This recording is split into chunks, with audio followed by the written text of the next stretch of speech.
Olá, bem-vindos e bem-vindas. Eu sou Edelvício Júnior e sou membro da comunidade Tudo sobre a IoT.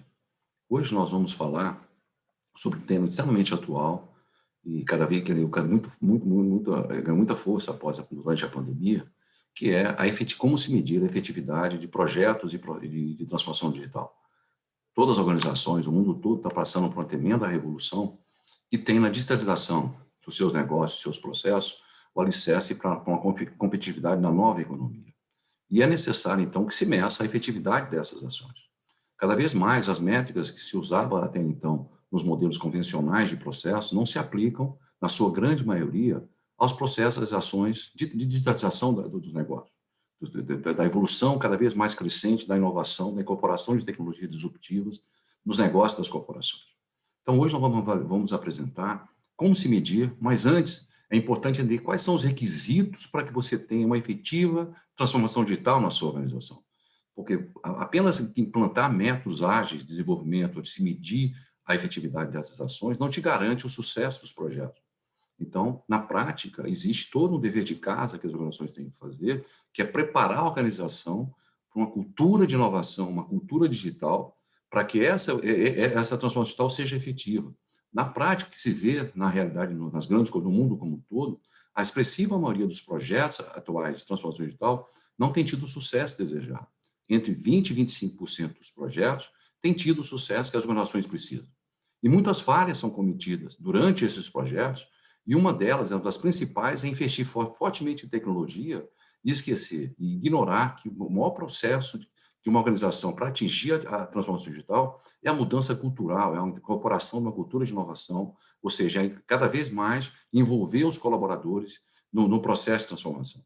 Então, antes de falar efetivamente como se medir, vamos entender quais são os requisitos que a organização tem que ter para se atingir um sucesso nos projetos e medir efetivamente esses projetos.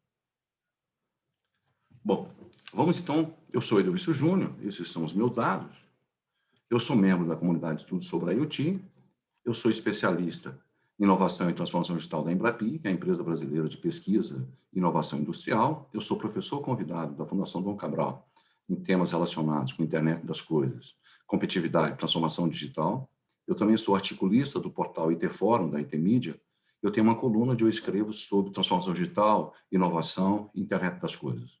Eu sou membro do Conselho de Inovação da Federação das Indústrias de Minas Gerais, fui membro da Câmara IoT, coordenada pelo Ministério da Ciência e Tecnologia e Inovações, que elaborou o Plano Nacional de IoT, que é a base de toda a política que está sendo definida no Brasil para a digitalização da nossa economia, dos projetos de inovação e digitalização, e eu integro o comitê que avaliou da Intermídia, que avaliou as 100 empresas do ano passado, e esse ano mais inovadoras do Brasil. É importante entender, essa frase é muito atual e é cada vez mais atual, que o futuro não é mais como era antigamente. As previsões, todo aquele conceito que a gente tinha de evolução, hoje cada vez mais fica difícil você prever o futuro, difícil prever a evolução dos negócios, a evolução da tecnologia. O sucesso dos projetos de transformação digital ela é totalmente dependente de uma transformação cultural. Você tem que estar impregnado de uma cultura de inovação, uma cultura de digitalização, e a tecnologia, o que é importante entender, a tecnologia é habilitadora, não é um fim em si mesmo. O grande erro, como eu disse no início, que as organizações cometem, muitas delas, é focar unicamente em tecnologia. Isso não te garante o sucesso dos projetos. Vamos ver as dificuldades que as organizações, normalmente, como regra, na sua grande maioria, são organizações lineares. E aí, ela, por ser linear, não vamos apresentar o conceito, ela tem uma enorme dificuldade em adotar modelos ágeis, em adotar modelos diferenciados de desenvolvimento que permitam a digitalização dos seus negócios. E vamos ver frente a uma comparação com as chamadas organizações exponenciais. As organizações lineares, que são a grande maioria ainda das organizações, ela tem uma organização top-down, ela é fortemente hierárquica, ela tem uma estrutura muito rígida de hierarquia, uma estrutura muito rígida de poder. O pensamento é linear, você é fortemente orientado por resultados financeiros, então você é fortemente orientado pelos seus balanços, pelos ganhos, pela lucratividade, as métricas são muito dependentes, as métricas de avaliação dependentes de resultados financeiros. A inovação ocorre normalmente dentro da organização, ela existe pouco relacionamento com o mundo exterior. O planejamento normalmente é um retrovisor do passado, você faz metas dos próximos períodos, baseado no que foram períodos anteriores, normalmente são métricas incrementais, você sempre está olhando para o passado e olhando para os seus concorrentes, o ecossistema é aquele que normalmente circunda o teu negócio, você dificilmente tem um foco no ecossistema fora do teu negócio, fora do ambiente no qual você convive, é uma organização intolerante a risco, portanto, ela pune os erros, né? O risco não faz parte, ou não é um negócio dessa organização conviver com o risco, os processos são extremamente inflexíveis, você tem um grande número de colaboradores numa estrutura hierárquica, você tem um foco muito grande em controle de ativos, você foca no seu estado presente, normalmente na história e na marca da sua empresa, e o que é mais importante do ponto de vista de tecnologia, você tem muito pouco foco em dados, dados estruturados, ou seja, os dados eles existem, mas não são estruturados, portanto, não é uma empresa data-driven, e você não tem foco em tecnologias disruptivas. Você tem uma foco na tecnologia incremental. A maior parte do foco é uma atenção interna, são seus processos internos, né? Você tem uma organização de comando e controle, ao invés de um modelo de colaboração e corresponsabilidade. Você ignora o pensamento inovador, ignora o uso intenso de tecnologias disruptivas. Pelo contrário, o pensamento inovador, muitas vezes, ele é punido. As pessoas que ousam, elas não têm liberdade de ousar. A inovação, como eu já disse, é dentro para fora, você não tem inovação muito externa. E as métricas são métricas de longo prazo. Você faz planejamento de 2, 3 anos, você faz acompanhamento anuais de evolução de metas, e você até, às vezes, na maioria das vezes, você premia metas simplesmente pelo 100% do atingimento dessa meta, não sem avaliar o impacto que essa meta trouxe para o negócio do ponto de vista de sucesso ao longo do tempo. Então, essa é uma característica típica da maioria das organizações que nós conhecemos. O Clayton Christensen tem uma frase que é extremamente importante, que reflete a realidade. Foi o mentor do termo inovação disruptiva, é um dos gurus de inovação, que a principal razão que as empresas atuais não conseguem sucesso no mundo digital é para aquilo que ela é boa, não se aplica aos seus processos, não se aplica a um mundo competitivo baseado em disrupção. Ou seja, todo o teu processo, todo estabelecido às vezes há vários anos, eles não se aplicam mais a esse processo, eles são extremamente rígidos e não se aplicam ao mundo de inovação, ao mundo de digitalização de negócios. Por outro lado, as chamadas organizações exponenciais, é aquela que é fortemente focada em inovação, fortemente focada em tecnologia, que não tem um pensamento linear, que não tem estrutura rígidas, onde há liberdade de pensar, onde convive-se intensamente com o risco e com o erro, onde você tem uma aceleração enorme. Normalmente, os ganhos dessas empresas, elas crescem desproporcionalmente 10 vezes ou mais o crescimento em relação às empresas lineares, onde a agilidade, o poder de decisão, onde há um envolvimento completo de tua organização na tomada de decisão. Então, é um mundo oposto ao que se vê nas organizações lineares, né?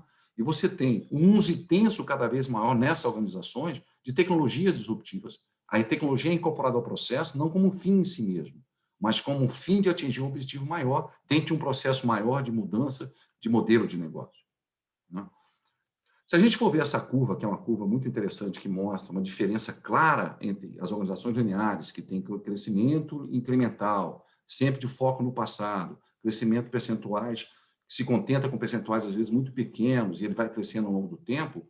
Em contrapartida, você tem os processos em empresas exponenciais, que elas surgem, normalmente, elas surgem um player que não é do ecossistema dessa organização, portanto, ela surge, muitas vezes, na maioria das vezes, despercebida pelos players do mercado atual, ocupando normalmente nichos de mercado com produtos diferenciados, muitas vezes produtos que ainda não estão, do ponto de vista de mercado, prontos, e eles estão evoluindo ao longo do tempo, portanto, são ignorados pelo mercado.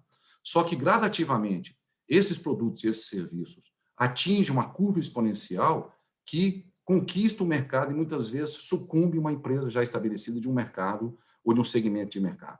Esse é um crescimento exponencial que, muitas vezes, esse segmento de crescimento, essa parte de crescimento, é ignorado pelas organizações que, quando acordam, o mercado já está sendo inundado por outros segmentos, normalmente são startups ou novos players de mercado. Um dos melhores cases para a gente entender o que é esse crescimento exponencial, o impacto que ele traz no mercado de empresas já estabelecidas, foi o lançamento do iPhone 4. Até então, a Apple não atuava no mercado de mobile, de smartphone, e ela tinha uma presença forte no Mac, nas suas máquinas, no mercado extremamente restrito. Ela não é um player grande de mercado de PCs, ela tinha um segmento, e ela foi conhecida, e ela era muito taxada por alguns opositores, com uma empresa que acabou com a indústria gráfica, uma empresa que entrou até pela tipia, que ela desenvolveu a tecnologia, é muito forte na área de criação, pessoal de mídia, usa intensamente até hoje, né? Então, quando o lançamento do iPhone 4, ela simplesmente foi ignorada pela maioria dos players, porque acreditavam que aquele produto, ou seja, aquela curva de crescimento exponencial, a Apple, quando entrou com o iPhone 4, ela entrou aqui nessa curva e os players estabelecidos já estavam com o mercado dominado, não acreditaram que aquele novo player, que não era do segmento ainda, pudesse ter sucesso. Um pouco antes do lançamento do iPhone 4, a Forbes teve uma publicação de capa, onde ela dizia quem é que pode segurar a Nokia. A Nokia, então, na época, era o principal player do mercado de celulares. Quem poderia segurar uma empresa como a Nokia, que tinha mais de 1 bilhão de usuários? Né? No lançamento do iPhone 4, o então chefe de estratégia da Nokia tem uma frase que ficou famosa, que ele dizia que seguirá o mesmo caminho dos PCs, que eles ocuparão nicho de mercado e, portanto, não teria um papel, a Apple não teria um papel importante no mercado de celulares. Esse senhor, inclusive, ele só tomou conhecimento do lançamento do iPhone 4, ele ignorou completamente, dias após, na mídia, que ele foi entender o que era o iPhone 4, que era o novo conceito de smartphone. O Palm, a Palm, na época, era uma empresa, muitos executivos usavam o Palm, dizia, então o CEO da Palm, disse, tem uma frase também que diz que nós aprendemos, lutamos vários anos, não vai ser um fabricante de PC que vai participar desse mercado. O então CEO da Microsoft foi mais além. Ele dizia que ninguém ia pagar $500 por uma máquina que sequer tinha teclado. Ou seja, que não faria sentido uma máquina que simplesmente seria um mero emissor de e-mail. Tá? E não teria sentido se pagar até por assinatura de um serviço. Não faria sentido isso na época. O senhor, na época, um grande querido dos smartphones celulares de executivos, até pela característica de ser o primeiro equipamento com teclado alfanumérico, ele foi mais além. Né? Ele simplesmente dizia que era mais um concorrente e que não incomodava. Todos esses players sumiram do mercado ou deixaram boa parcela, essas empresas sucumbiram do seu segmento de negócio, e a Apple e o smartphone hoje, nós temos, em 20 anos, todos os equipamentos, aqueles equipamentos que sejam gravadores, câmeras, que você tinha uma série, hoje cabem no nosso smartphone. Né? Então, houve uma grande disruptura no mercado e os players não se prepararam na época, não se atentaram e quando acordaram, já era tarde. Outra maneira de você não chegar ao mercado disruptivo é essa matéria da Veja, quando houve o lançamento do iPod, onde a Veja simplesmente ignorou e dizia que era a maçã mais rumo ao fracasso. Ou seja, a exemplo do Linux, ela dizia que esse seria um lançamento rumo ao que seria o fracasso da Apple. E sem se lembrarmos bem, o iPod provocou uma grande revolução no setor de mídia, beneficiando os usuários que agora poderiam, desde o lançamento do iPhone e do iTunes, poderiam assinar a faixa de música e ter que comprar especificamente um CD inteiro, um DVD. Você pode, inclusive, foi uma grande revolução no setor de mídia, de áudio e vídeo, e foi ignorado na época. Talvez, dos mais clássicos foi esse artigo publicado na época, no final da década de 90, onde esse senhor simplesmente dizia que a internet não seria o que se fala da internet, falava na época. E ele chegou a ter uma frase que nos dias atuais até nos choca, que ele desconfiava que os visionários diziam que o mundo seria um mundo de trabalho teleremoto, que teriam salas de aulas virtuais, que a gente ficaria, o comércio migraria para o comércio eletrônico, e ele dizia que tudo isso era impossível, porque a internet na época era discada, então quem usou a internet discada sabe que a conexão era conexão lenta, você demorava às vezes minutos para fazer um download de artigo, ele dizia então que a internet não tinha a mínima chance de ser esse nirvana. E hoje nós vemos o que é a internet. Então essas evoluções disruptivas, elas pegam aqueles que não estão acompanhando, os lineares, pensadores lineares, de calça curta, eles não conseguem acompanhar. Quem quiser entender um pouco mais, uma das bíblias desse tema é o livro Organizações Exponenciais, que trata exatamente de cita cases, melhores práticas, de como implementar métodos ágeis numa organização exponencial. O que nós vemos nos dias de hoje é, então, se antes o peixe grande comia peixe pequeno, hoje o peixe pequeno come peixe grande. Ou seja, não existe mais tradição de mercado, não existe mais mercado ocupado. O que existe é quem é mais ágil, aquele que sobrevive mais às mudanças. Vamos falar, então, do que é importante, um dos pré-requisitos para você implementar projetos de transformação digital na sua organização. Você tem que ter uma cultura de inovação. Todas as organizações têm a sua cultura organizacional. E o grande problema é o que está invisível no iceberg. Né? Todas elas, qualquer que seja, você tem uma cultura estabelecida, as regras, as normas e os dogmas estabelecidos, mas o que está embaixo do iceberg é que muitas vezes dificulta que essa cultura se vire uma cultura inovadora. São as regras não claras, são acordos não tácitos, são as normas não escritas, é uma cultura que, muitas vezes, impede que essa empresa se modernize. Então, quem já viveu, por exemplo, a fusão de duas organizações, inclusive de países distintos, sabe o quanto é difícil conviver com culturas diferentes. É um empecilho para que a empresa inove, que aquela organização inove. Em compensação, a cultura de inovação é o tipo da cultura que você estimula o comportamento inovador, estimula a interação entre pessoas, estimula a convivência com risco, estimula o aprendizado com erro e engaja os colaboradores na decisão da empresa. Ou seja, você tem um ambiente onde as ideias criativas são estimuladas, né? E quando você tem isso, você tem um ambiente favorável para a inovação. Você tem uma maior capacidade de atrair e reter talentos, você tem uma maior capacidade de inovar, de conquistar novos mercados, porque a cultura é inerente na empresa, não depende de uma hierarquia formal, né? Então, quais são os fatores críticos para você implantar uma cultura de inovação? Você tem que ter valores que toda organização estimula a criatividade. Você não pode ter inibir a criatividade, tem que ser inerente à cultura da empresa. Então, você tem que mudar a cultura organizacional. As normas, normalmente, são rígidas nas organizações, elas têm que ser flexíveis, de tal forma que favoreça o processo de interação entre pessoas em equipes. E você tem que prover ambientes onde as pessoas se sentem confortáveis em criar e dialogar. Eu não estou falando de ambiente aqui, o ambiente de puff ou de videogame. Eu estou falando do ambiente, que isso também muitas vezes é importante, nem sempre, depende do segmento, mas é um ambiente onde as pessoas têm livre trânsito e têm um livre pensar, né? Algumas dicas de como implementar. É importante o principal, ele começa sempre pela liderança. O líder tem que dar o exemplo, o líder tem que estar fomentado, os líderes têm que estar impregnados com a cultura inovadora. E eles têm que dar o exemplo. Você tem que dar espaço para que as novas ideias surjam e fomente a cultura. Você não pode ter medo de errar, você tem que estimular o aprendizado com o erro. Você tem que oferecer um ambiente inovador e reconhecer e premiar as ideias inovadoras. Uma das técnicas que cada vez se usa é você usar gamificação e incentivos para fomentar. Você tem que, normalmente, cada vez mais está se usando inovação aberta ou laboratório de inovação, ou seja, você tem que abrir para o mundo externo para que você traga novas ideias para oxigenar a sua equipe.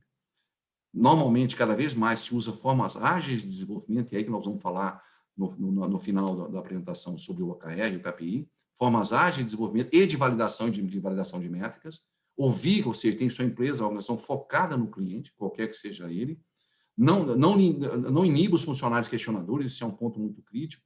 Muitas vezes, aqueles funcionários de ideias questionadoras são aqueles que têm ideias importantes a sugerir. E muitas vezes a organização ela inibe os questionadores. Investir cada vez mais na capacitação, no investimento, no crescimento profissional, não focar somente em tecnologia, incentive a criação de grupos multidisciplinares que compartilhem experiência e troquem ideias, seja ousado e faça todo dia um pouco. Não espere, o melhor está por vir. Então, cada dia você tem que evoluir e buscar sempre otimizar. Essa pesquisa interessante, ela mostra quais são os ingredientes importantes para você ter uma cultura de inovação, e um deles é trabalhar com métricas, indicadores de sucesso e recompensa e metas que valorizem a inovação. Isso é um pouco diferente do que as empresas lineares fazem. Normalmente, elas validam o crescimento de mercado, elas validam a ocupação de mercado, conquista de novos clientes, mas dificilmente elas valorizam ideias inovadoras, o pensamento criativo.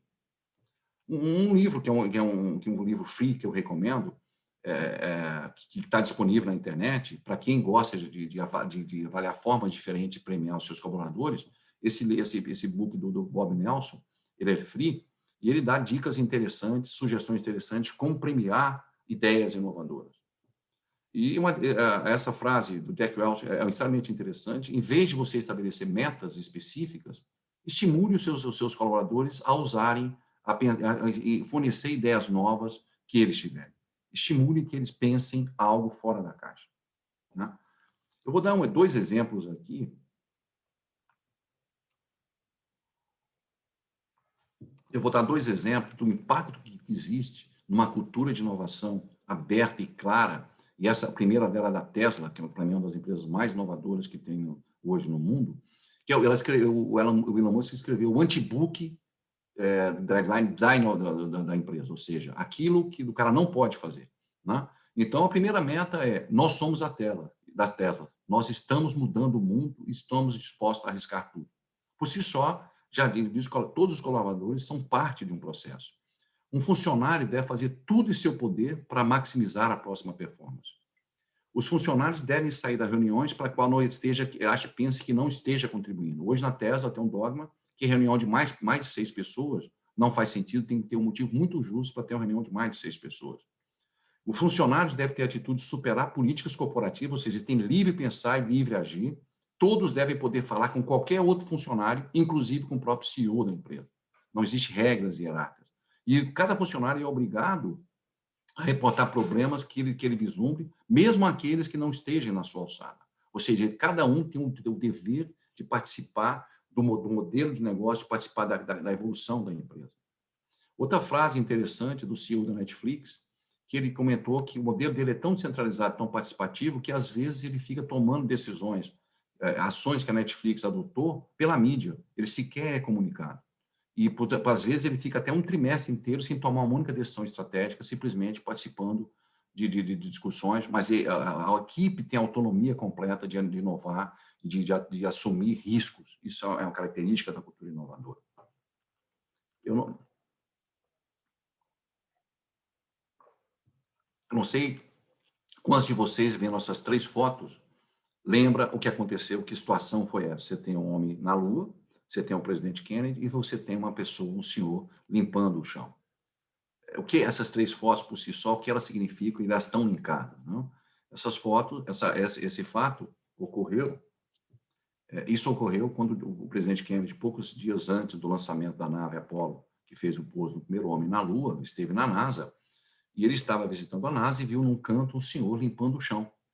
E ele se dirigiu até esse senhor e, de uma forma muito cortês, perguntou a ele: o que o senhor faz aqui? E a resposta dele foi uma resposta extremamente interessante. Senhor presidente, estou ajudando a colocar um homem na Lua. Isso mostra o comprometimento que ele sentiu, o papel importante que ele tinha numa missão muito maior que a missão dos Estados Unidos, que era colocar um homem na Lua. Ele sentia parte do processo.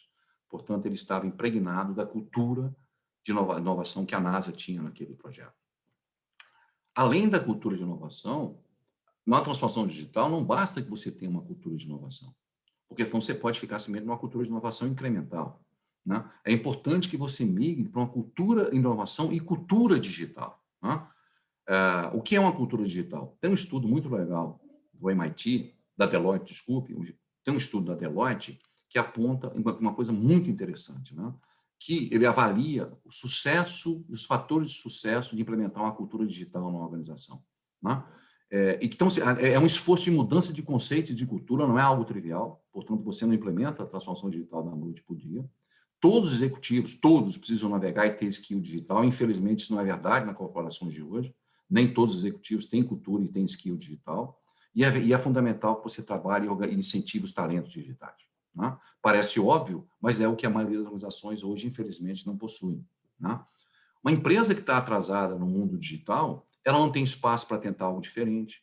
Os processos, ela não há muito processo automatizado, são processos muito estanques e muitas vezes não se falam entre si. É um processo hierárquico muito rígido.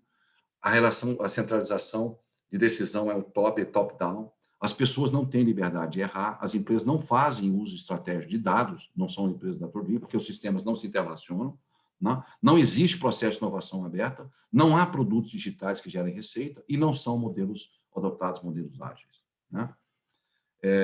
As empresas que têm cultura digital, na média, elas são rentabilidade 22% maior, a produtividade 21%, taxas de retenção de clientes 10% maior, um turnover, ela reduz enormemente, porque cada vez mais as pessoas gostam de trabalhar em ambientes onde eles possam criar e possam pensar. Então, você reduz o turnover dos funcionários, você perde o absenteísmo, as pessoas faltam menos ao trabalho e você diminui em 48% o índice de acidentes.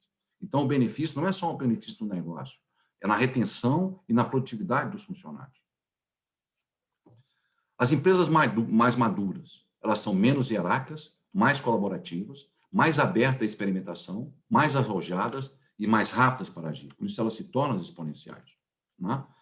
Em compensação, como ganho, elas têm um faturamento, em média, 9% maior e uma lucratividade 26% maior. Ora, isso é um nirvana.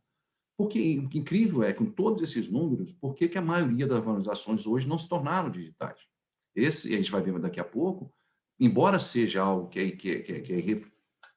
embora seja algo que é o futuro das organizações, é inconcebível que uma organização não se transforme em digital ao longo do tempo, até pelos números, pelos benefícios, o que se vê na prática é que isso não é uma realidade na maioria das organizações. Elas continuam lineares, continuam hierárquicas e continuam num poder de decisão top-down, né? E isso se reflete nos próprios conselhos de administrações das organizações, onde essa pesquisa do final do ano passado, do MIT, onde apenas 20% dos conselhos das grandes corporações mundiais têm um membro com estratégia digital, um membro que entenda de tecnologia e digitalização. Normalmente são pessoas do setor financeiro, normalmente são pessoas focadas em números, mas dificilmente as estratégias de curto prazo. Mas esse é um problema que as organizações têm. O próprio conselho das empresas, se os executivos não têm esse preparo, os conselhos não têm, que dá a diretriz, a estratégia da empresa, para onde eles vão, né? Para onde essa empresa vai. E apenas 10% das empresas têm diretores responsáveis, ou seja, tem um executivo responsável por estratégia digital, né? Então, esse é um problema que as organizações têm. Uma grande dificuldade, existe hoje uma grande dúvida, uma grande confusão que se faz no mercado, onde se confunde digitalização com digital, né? Elas são coisas diferentes, são complementares, mas não é a mesma coisa. O fato de você digitalizar o seu processo não te transforma digital necessariamente. E a pandemia evidenciou isso. Muitas empresas que eram ditas, que se diziam digitais, na verdade, elas tinham processos digitalizados, mas não eram digitais, né? Qual é a grande diferença? Você digitaliza a sua organização quando você adota nos seus processos, no seu core business, sistemas de tecnologia digitais, ou seja, você sai do mundo analógico, sai do mundo papel, do mundo planilha e começa a implantar um sistema de gestão, um controle de pagamento, uma folha de pagamento, um controle de estoque, um BI, mas não necessariamente isso é apenas te dar um backbone operacional. Isso não te garante, por exemplo, que você tenha uma visão única de dados, que você esteja um foco em cliente. Isso é um pré-requisito que é importante para você se tornar digital, mas você não se torna digital unicamente porque você digitalizou. E, normalmente, essas métricas de avaliação de projetos são métricas tradicionais, focadas no crescimento exponencial e nos processos operacionais. Em compensação, o mundo digital, você implementa uma plataforma digital para ofertas digitais da empresa. Então, você faz uso intenso de tecnologia, é uma organização totalmente focada em dados, onde a visão única de dados, portanto, você está preparada para a adoção de algoritmos de inteligência artificial, por exemplo, você tem uma visão única de dados, os dados estão estruturados, e as equipes estão motivadas e capacitadas para fazer uso dessa plataforma digital. Então, isso é importante ter em mente que digitalização é parte de um processo de você se tornar digital, mas é um pré-requisito, mas não é condição necessária e suficiente, né? Um dos ganhos, quando a empresa se torna digital, aí sim, o processo digital, a grande vantagem, essas empresas, quanto maior é a maturidade da empresa, você vê que cresce a margem de rentabilidade, e cresce a margem de vendas, e cresce a margem de rentabilidade da empresa. Então, é totalmente dependente, o crescimento se dá a taxas exponenciais, quanto maior é o grau de maturidade da sua organização. Quanto maior você se torna digital. E o que está acontecendo hoje é, como eu disse, boa parte, parcela expressiva dos executivos não estão preparados para o mundo digital, ainda são acéfalos ao mundo digital. Então, cada vez mais as organizações estão sendo forçadas a trocar os seus executivos por executivos que têm um pensamento digital, pelo fato de eles não terem evoluído, não terem acompanhado, e esse é um empecilho que muitas organizações têm, é de seus executivos não estarem preparados com skill digital. O que se mostra na prática, é ao contrário do que muitas organizações fizeram no passado e ainda fazem, focar em tecnologia, é que o grande sucesso de projetos de transformação digital não é a tecnologia, é investimento em pessoas, é a formação de talentos, é a criação de uma cultura digital com pessoas com talentos digitais. E o envolvimento dessas pessoas é que faz com que você investir em pessoas é a melhor estratégia. Por isso que você tem métricas para você avaliar a produtividade, o comprometimento, o engajamento das pessoas, é que vão direcionar, uma das métricas, vão direcionar claramente o sucesso do seu projeto. Então, cada vez mais tem que se investir em pessoas, capacitar pessoas e ter pessoas motivadas, né? As empresas que se tornam digitais, elas trazem, essa pesquisa mostrou 6 características importantes, mas eu queria dar ênfase a 2 dessas características. Você tem o envolvimento do CEO, como eu disse, mas o importante é que cada vez mais as estratégias digitais não estão sendo conduzidas por CIO e CTO. né? Cada vez mais, esse envolvimento dessas pessoas, dessas funções, tem ficado no backbone operacional. Cada vez mais, as estratégias digitais têm sido capitaneadas por unidades de negócio, né? Ou seja, cada vez mais novas funções estão surgindo e as empresas que têm sucesso têm profissionais específicos com cargo específico de digitalização. Ou seja, tem um CEO, você tem outras funções que têm um foco específico, não mais no mundo de backbone operacional, mas o foco no mundo digital, né? E por mais que a gente fale que o envolvimento do colaborador é importante, na prática, eles não estão sendo desenvolvidos pelo centro de sentimento na maioria das organizações. Ou seja, segundo essa pesquisa, 94% dos colaboradores não se sentem envolvidos nos projetos. Embora a empresa apregoe que seja digital, que ela esteja passando por uma evolução de transformação digital, mas os seus colaboradores não se sentem envolvidos, né? E aí essa pesquisa pegou a percepção dos executivos e dos colaboradores. Enquanto 74% dos executivos entendiam que eles estavam ajudando os seus colaboradores a adquirir skills, novos skills para o novo modelo, 38% entendiam que não. 88% entendidos dos executivos que estavam suportando a parte emocional e a parte de mudança cultural dos colaboradores. 46% entendiam que não. E 86% dos executivos entendiam que as organizações estavam provendo os guidelines para suportar as expectativas dos colaboradores. E 51% entendiam que não. Há um descompasso entre aquilo que o executivo hoje entende que está fazendo e aquilo que os colaboradores sentem na prática, né? Então, 90% dos CEOs, essa é uma pesquisa que saiu um pouquinho antes do início da pandemia, acreditavam que a economia digital ia impactar os seus negócios, mas apenas 15% estavam realmente, tinham uma estratégia digital. Esses dados são antes da pandemia, né? Na época que se vivia, quando você questionava quem quer uma mudança, todo mundo queria mudança, mas quem quer mudar, pouco. Então, o discurso era diferente da prática, né? Eu entendo que tem que ter mudança, mas eu não quero mudar, né? Quando você questionava, vamos agora implementar uma sátira, uma charge, né? Vamos, então, exatamente o que nós temos que fazer para implementar um projeto de ação digital, você tinha realmente ideias vagas, ou seja, não havia um comprometimento. Hoje, na prática, o que aconteceu, a Covid mudou completamente essa discussão. Porque não tem como mais você adiar o processo. As empresas, alguns segmentos foram forçados a agilizar os seus processos de transformação digital. Por quê?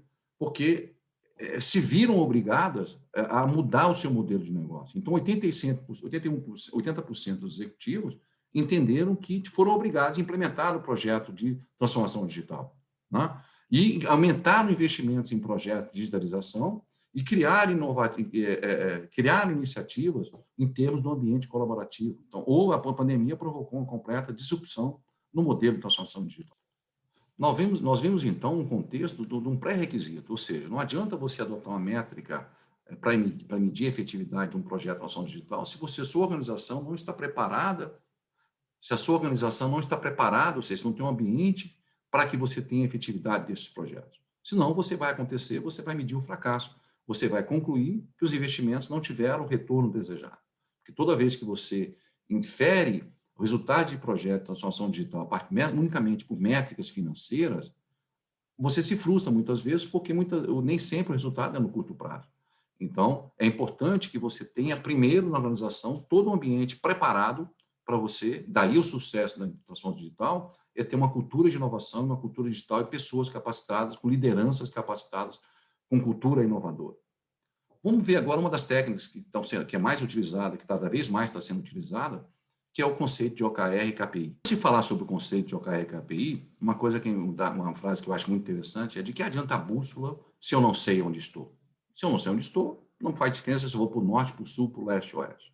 No nosso caso, saber onde estar quer dizer ter dados, né? Se eu não tenho dados, se eu não posso medir, como é que eu vou saber para onde eu estou e para onde eu vou, né? Tem uma frase legal do Sr. Deming que diz que sem dados você é apenas uma pessoa com uma opinião. Se você não tem dados, você apenas tem opinião e eu tenho a minha, nós vamos discutir em cima de opiniões. Por outro lado, o Peter Drucker tem uma frase: se você não pode medir, você não pode gerenciar, né? Então, se você não mede, você não gerencia. Em compensação, se somente medir e resolvesse o problema, bastava comprar uma balança que você emagreceria, Né? Então, não basta medir. Né? Um dos erros que as organizações cometem é que elas medem por medir. Né? Você não tira o aprendizado daquela medição, você não tem realmente uma efetividade naquela ação e você não faz uma melhoria contínua e um aprendizado em cima das medidas que você colhe. Né? E muitas vezes essa medição é feita unicamente, ou maioria das vezes, com ênfase para remunerar variáveis, remunerar sucesso de projetos. Você não tem aquele processo, atingiu a meta, remunerei. Não atingiu a meta, eu puno. Isso é muito comum. Na verdade, você tem que avaliar as métricas como a melhoria de um processo, como o crescimento, o envolvimento dos colaboradores. Né? Como se define métricas? Atividade normal são os planejamentos, aí muda o conceito de planejamento de uma organização linear para uma organização exponencial. Organização linear, o planejamento é de longo prazo, normalmente 2, 3 anos, sempre focado, normalmente focada no passado, né? Você planeja hoje com base no que você fez no passado, de olho muito forte nos seus concorrentes, né? Mas você tem no mundo digital, o planejamento é totalmente diferente, são planejamentos de curto prazo, onde você garante as premissas do que você faz um planejamento contínuo de evolução baseado no curto prazo. Você tem que monitorar, não? Se você tem o dado e monitora, não serve para nada, então você tem que acompanhar as métricas. E o que é mais importante, você tem que ter um aprendizado contínuo. As métricas não podem ser unicamente para você punir e premiar. Elas têm que ser para você, aliás, ela não pode ser para punir e premiar, elas têm que ser para você ter um aprendizado contínuo e para você, muitas vezes até você premiar boas ideias, premiar boas ações, mas nunca para punir o erro pelo erro. Né? O conceito de OKR, na verdade, é um conceito antigo, ele surgiu em 1983, num livro que Andy Grove, que era o CEO da Intel, escreveu em 1983, onde ele criou o conceito de gestão de alto nível e ele introduziu o conceito de OKR, em 83. Em 99, o John Doerr, que era um acionista do Google e membro do conselho, ele fez uma palestra que modificou completamente, ou seja, 16 anos depois, o rumo do Google, onde ele apresentou o conceito de você usar um modelo diferente de métricas para acompanhar a evolução e planejamento da organização. O Google assumiu esse modelo a partir da apresentação como cerne do teu negócio e é adotado até hoje, e esse é dito até pelos executivos do Google que esse foi uma das grandes decisões que o Google tomou ao longo da história, que a partir daí aumentou enormemente a capacidade criativa do Google e a capacidade de inovação do Google, na adoção dessas métricas. Né? Quem quiser entender um pouco como o Google funciona, e esse livro fala rapidamente sobre o OKR, mas fala esse modelo do Google de gestão participativa, tem um livro muito interessante que é Como o Google Funciona, que te diz que você vai entender o modelo ágil de gestão, o modelo ágil de tomada de decisão. Muito interessante esse livro. Uma das bíblias de OKR foi escrita pelo próprio John Doerr, que avalia o que importa, ou seja, você tem que avaliar aquilo que interessa para a organização. Se aquela métrica por si só, ela não traz benefício nenhum para o sucesso da empresa, para o modelo estratégico da empresa, não tem por que ela ser avaliada. E aí ele descreve um modelo OKR e KPI de uma forma bem extensa, é uma das bíblias hoje, até hoje, do mundo OKR. E uma das frases dele, as organizações de sucesso são aquelas onde seus líderes comprometem com as escolhas e participam por palavras e por ações. Ou seja, a liderança dá o exemplo e envolve e compromete a empresa como um todo. As várias formas, todas as organizações, umas mais, outras menos, trabalham com indicadores de desempenho. Né? E, normalmente, esses indicadores são indicadores de longo prazo, indicadores que medem processos, normalmente. Né? Avaliam pessoas, mas não sempre ele está mensurando o grau de inovação e de crescimento que essa organização está tendo. Surge, então, o conceito de OKR, que são os objetivos e resultados-chave, que, na verdade, é um framework estratégico, definição de metas e de gestão ágil de desempenho. Né? Então, por que é importante saber que o modelo de gestão ágil de desempenho? Se o seu modelo é um modelo tradicional, linear, dificilmente o OKR vai trazer para você os benefícios que você espera dele. Então, não adianta você, por si só, implantar um modelo de gestão de desenvolvimento ágil, se o teu processo de gestão de decisão é um modelo linear, um modelo hierárquico, um modelo rígido. Né? Então, esse é um modelo, um framework de gestão estratégica, onde você trabalha com metas, né, sempre no modelo um conceito de metas estratégicas, e você define critérios de mensuração dentro de um período de tempo. E, normalmente, são períodos de tempo muito curtos. Né? O KPI, na verdade, é o complemento, ou seja, aquilo que dá base ao OKR, que é a meta estratégica que você define, que são os indicadores mensuráveis que você vai avaliar a evolução dessas metas que você definiu, né? Então, você define o OKR, que é a visão estratégica, as metas estratégicas da organização e dos times. Em cima desses OKR, você define quais são os indicadores que eu vou avaliar a progressão dessa meta. Eu vou apresentar com mais detalhes em seguida.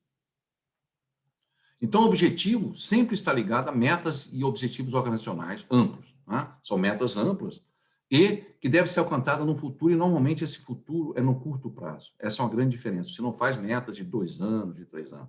Você faz metas de curto prazo.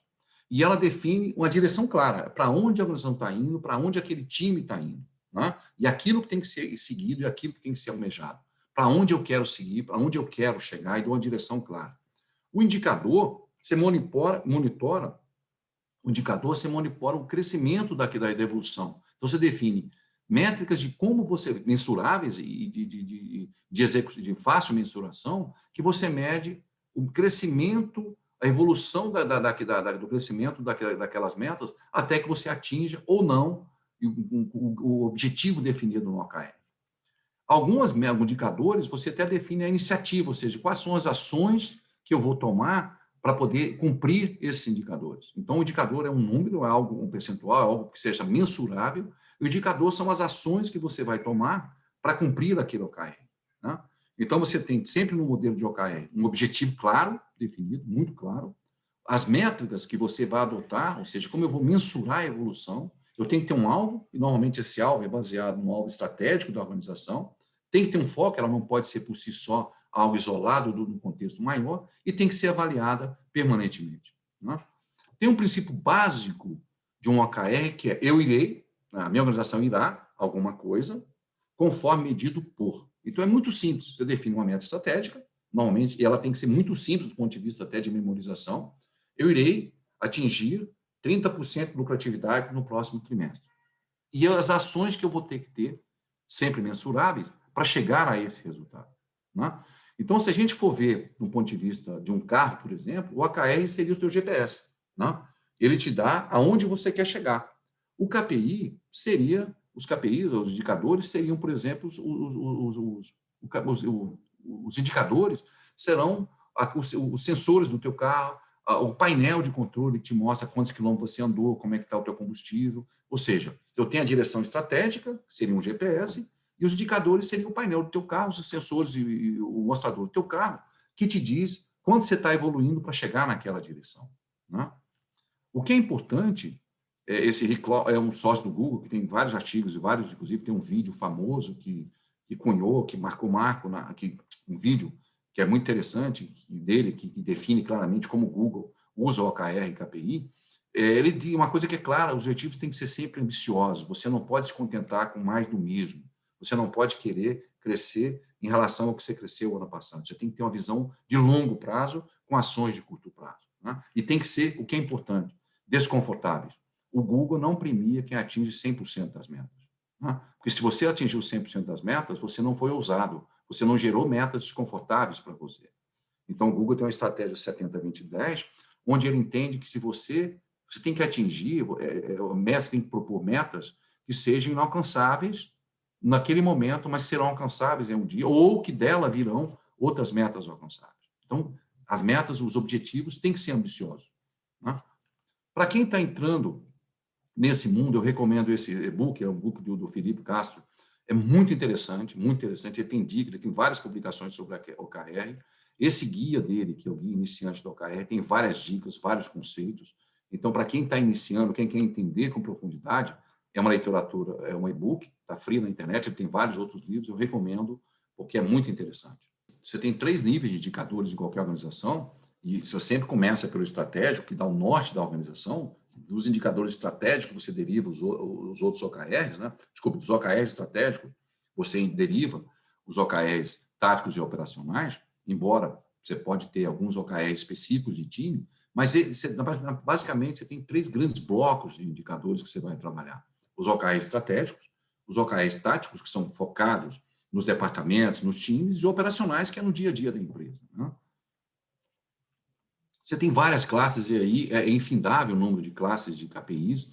Você tem KPIs, os indicadores de capacidade, indicadores de produtividade, de qualidade, indicadores financeiros. Normalmente, é um erro que as empresas cometem, elas se focam fortemente em indicadores financeiros, e aí muitas vezes se frustram com os projetos, porque nem sempre o resultado é no curto prazo, as ações muitas vezes são de longo prazo, embora os resultados são de longo prazo, embora já comece a dar resultado de curto prazo, os indicadores estratégicos, o que é importante, trabalhar com engajamento de colaboradores, como é que você mede a atração de talentos. Empresas digitais, normalmente, elas atraem e retêm talentos. As pessoas cada vez mais gostam de trabalhar com empresas onde tem capacidade de criar.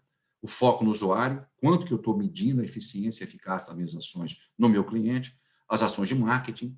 Então, alguns indicadores, muitos que se usam no modelo tradicional, se aplicam perfeitamente ao modelo de OKR e KPI. Você pode continuar usando. O que é importante é que existem outros indicadores que normalmente a sua organização não usava e tem que passar a usar. E 3 pontos, porque o número de classes de indicadores é infindável. Eu vou dar, então, algumas sugestões de indicadores, né? Primeiro, por exemplo, não está em ordem, não está ordenado, desempenho. Você mede, por exemplo, a eficiência, a eficácia, a capacidade de produção de uma linha produtiva, a qualidade, a lucratividade. São indicadores de desempenho daquele processo, daquela organização. Indicadores de recrutamento e retenção de talentos. Indicadores time to market, ou seja, quanto tempo você demora para chegar ao mercado. A diferenciação competitiva, se você está crescendo ou não o market share.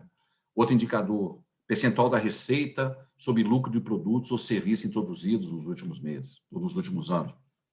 Taxa de inovação. É importante que você tenha indicadores que meçam a inovação. Participação das receitas inovadoras de inovações sobre volume total de negócio. Percentual de capital investido em atividade de inovação versus percentual de investido em outras atividades. Gasto de P&D versus faturamento. As empresas inovadoras, ela tem um percentual altíssimo de investimento de P&D sobre o seu faturamento, né? São, às vezes, de ordem de acima de 8%, chegando até a 20 e poucos por cento. Número de novas ideias no pipeline, você quem trabalha com pipeline, número de novas ideias que surgem, que são transformadas em produtos e serviços. Receita de royalties, quando a empresa tem um foco em royalties, trazidos por novos processos inovadores frente à receita tradicional. Número de novos produtos lançados no tempo. Receita de crescimento do lucro de novos processos, novos produtos versus receitas convencionais.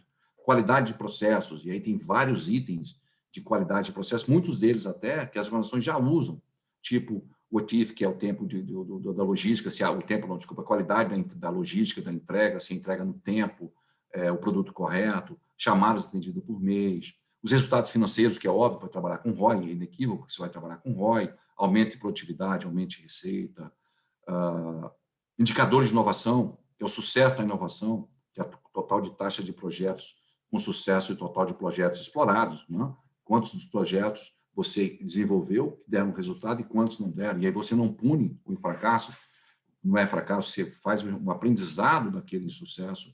A eficiência, ou seja, o investimento feito versus o sucesso, a taxa de inovação, que é a participação das receitas, o percentual do tempo economizado com novas inovações em processos. Tem vários indicadores, né? Aqueles indicadores clássicos de marketing, né? Que é a experiência do cliente, né? O abandono de check-out, prazo de permanência, que o Google Analytics é uma ferramenta importante.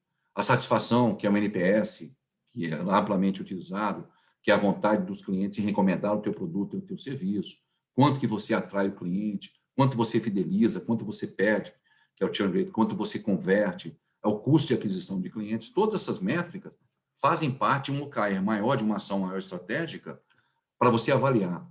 Vamos ver um exemplo, então, exemplos de OKR, para que você tenha uma ideia da estrutura. Tem que ser uma estrutura muito simples, fácil de memorizar, não pode ser algo complexo, é tão simples como está escrito aqui.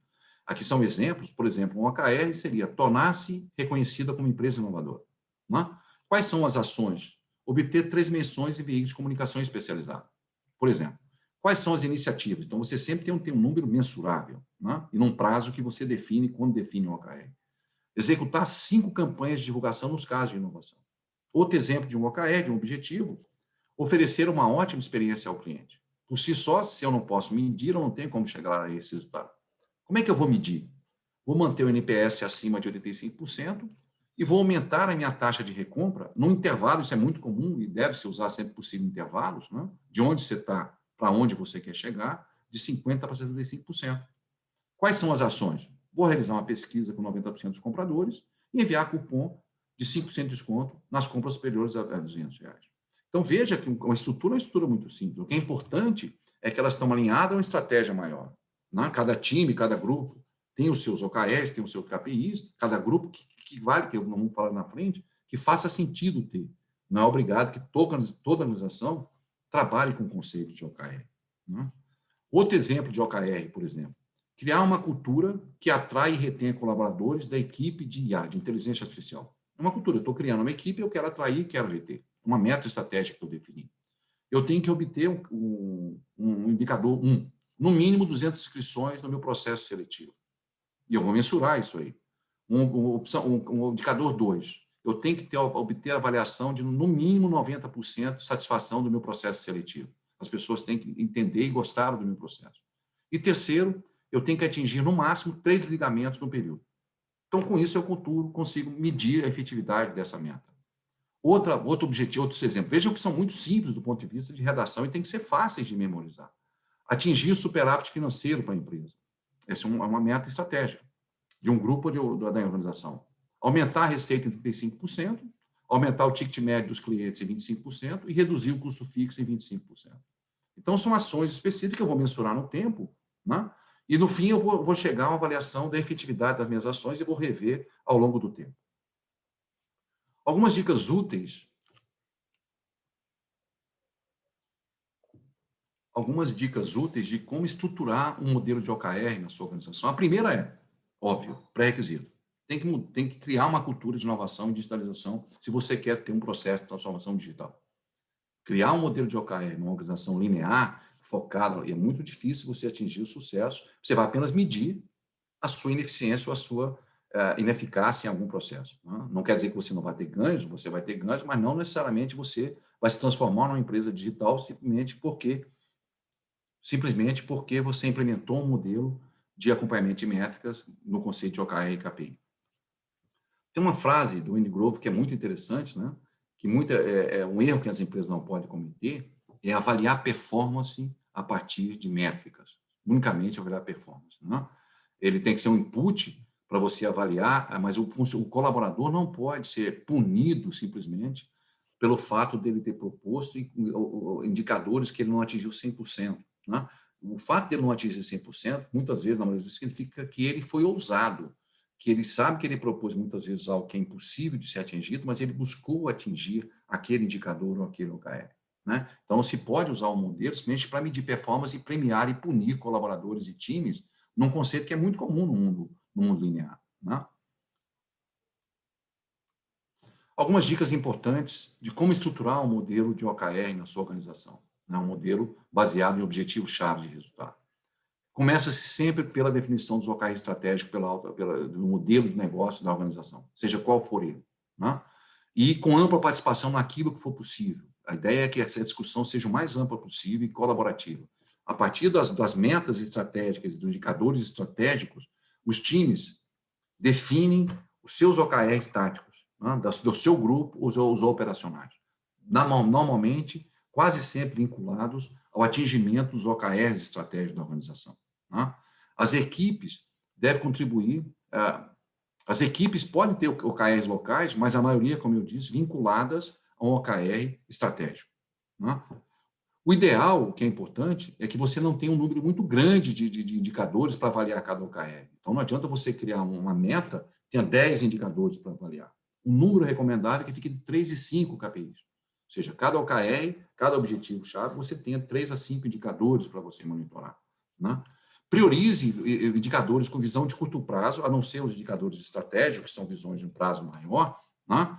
E você, normalmente, 3 a 4 meses. Essas avaliações se dão, normalmente, dos indicadores, de 3 a 4 meses, exceção aos OKRs estratégicos, onde você tem, muitas vezes, um prazo maior. Né? Não foque, isso é muito importante, em indicadores financeiros, somente indicadores financeiros. Né? Ele é importante, mas você tem que ter outro foco, não só o financeiro. Priorize sempre, eles têm que ser quantificáveis. Não adianta você colocar coisa genérica, tipo, vou ser um indicador, vou ser o melhor de todos, ou vou atingir a liderança. Você tem que dizer, os indicadores têm que ser sempre mensuráveis, aquilo que eu consigo evoluir, a progressão, e quão próximo eu cheguei da meta esperada. E você tem que rastrear métricas, existem várias ferramentas no mercado para você gerenciar, eles têm que ser rastreados e monitorados. Não. É importante entender que os KPIs, os indicadores, possuem seu ciclo de vida, eles são temporários. Então, para uma meta específica, hoje o indicador é esse, daqui a 7 meses, 8 meses, um ano, você vai ter que trabalhar novamente com outros indicadores. Então, eles são mutáveis no tempo e precisam ser gerenciados. Né? Não confundir KPI com atividade. Não é a lista de atividades que sua equipe tem que ter. A equipe tem que ter, ela tem várias atividades, entre elas os indicadores. Então, não faça dos KPIs simplesmente transporte os seus indicadores, crie uma lista enorme de indicadores de objetivos e transforme isso no to-do da sua equipe. Não é assim que funciona. Né? Procure utilizar sempre que aplicável OKRs compartilhado entre times. Isso vai gerar um maior movimento, que eles vão ter... O que significa isso? Vão ter metas que são compartilhadas, ou seja, a ação de um influencia no resultado do outro e vice-versa. Sempre que possível, buscar OKRs compartilhados. Revise os OKRs com o cumprimento dos KPIs com intervalo de tempos o menor possível e que é importante criar um evento de acompanhamento. Quem trabalha com desenvolvimento ágil sabe que tem uns eventos onde você acompanha, por exemplo, a evolução das sprints. Né? Crie-se um evento para você trocar experiência, para você aprender com os erros e fazer um processo de melhoria contínua. Não foque apenas em métricas do passado, como normalmente as organizações lineares fazem. Não olhe apenas para o passado. Tenha metas focadas no futuro. Ao fim de cada ciclo, você tem que colher o aprendizado. Você tem que tirar aquilo que trouxe, que você, a sua organização, a sua equipe, tirou de melhor naquele aprendizado. Não utilize OKR para avaliar colaboradores. O objetivo não é esse. Mas, em compensação, você tem que ter OKR de compensação e de promoções. As pessoas têm que se sentir estimuladas a usar, estimuladas a criar, saber que não vão ser punidas e que elas vão ter recompensas. Então, não é ao contrário, não estou avaliando, eu estou premiando, estou incentivando a criação de ideia e a execução de colaboração. Nem todas as áreas necessitam de ter um conceito, uma definição de uma meta estratégica definida. Então, ou seja, você não precisa implantar o conceito de OKR na organização como um todo, no conceito de métricas. Pelo contrário, elas são evolutivas, né? Até porque estão passando por uma mudança de cultura. Então, não precisa, a organização como um todo, cada time ter o seu OKR. As áreas que não necessitam, você simplesmente não tem aquele OKR. Utilize indicadores focados na empresa e no seu ecossistema, ou seja, os acionistas, os colaboradores, os clientes. Então, sempre busque atingir todo o ecossistema da organização.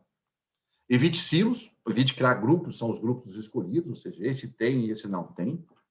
Tem um plano de comunicação muito efetivo, de tal forma que todos saibam o que está acontecendo e tenha uma comunicação transparente, ou seja, em princípio, todos têm que acompanhar e conhecer os OKR de todos. Né? A menos aquele extremamente estratégico, é uma discussão ampla que está disponível muitas vezes na internet da organização. Né? Quais são as metas estratégicas de cada time da organização. E são públicos, todos os níveis da empresa, né? Todos devem ter acesso. Adote indicadores compatíveis com cada setor da organização. O pessoal de produção tem os seus indicadores, o pessoal da logística tem o seu, o pessoal do RH tem o seu, né? Priorizando sempre as melhores práticas. Né? Você tem na internet, existem vários livros que dão as melhores práticas de como implementar esses indicadores. Use o indicador e o conceito de OKR e KPI como um processo de melhoria contínua da sua organização. E não espere métricas perfeitas, elas não existem. Não fique esperando a métrica que vai trazer o resultado da noite para o dia, que é um processo de melhoria contínua. A ideia que eu tentei mostrar para vocês são as melhores práticas para você implementar um conceito de avaliação de métricas baseado em OKR e KPIs, ou seja, metas, indicadores chaves, mas também mostrar para vocês um requisito que existe, que é a mudança cultural. Isso é fundamental. Né? Então, não adote simplesmente pelo momento, porque todo mundo fala, porque você adotou um método ágil, para medir a efetividade de projeto de transformação digital, não é a condição necessária. Você tem que primeiro implementar um processo de mudança cultural, envolvimento da liderança, ter um apoio da liderança, e depois de impregnar a cultura digital na sua organização, é que você vai colher os melhores frutos de um conceito de métrica, conceito baseado em OKR e KPI. Bom, eu queria terminar com algumas frases que eu acho muito interessantes, que tem tudo a ver com o que nós falamos hoje. Uma do Steve Jobs, que diz que não faz sentido você contratar pessoas inteligentes para depois dizer a elas o que fazer. Você contrata pessoas inteligentes para que elas digam a você o que vai fazer. Isso que muitas organizações fazem.